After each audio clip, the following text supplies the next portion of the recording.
prishja çka duhet të parandalohet që mos vihet deri te prishja e dhomëve përveç cigares, kjo atë di vet personalisht.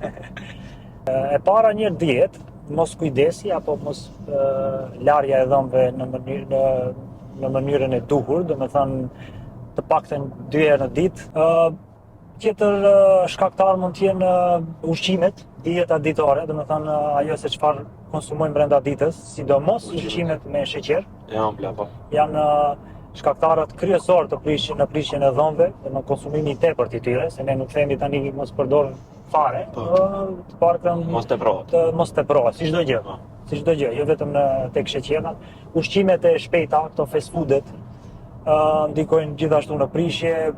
Mos shkuarja te dentisti në kohë të rregullt ndikon, domethënë gjithashtu janë edhe këto vese tek qija që e cek edhe ti më herët, është pirja e duhanit, konsumimi alkoolit të tepruar, konsumimi i drogave të ndryshme, ka edhe shkaktar tjerë.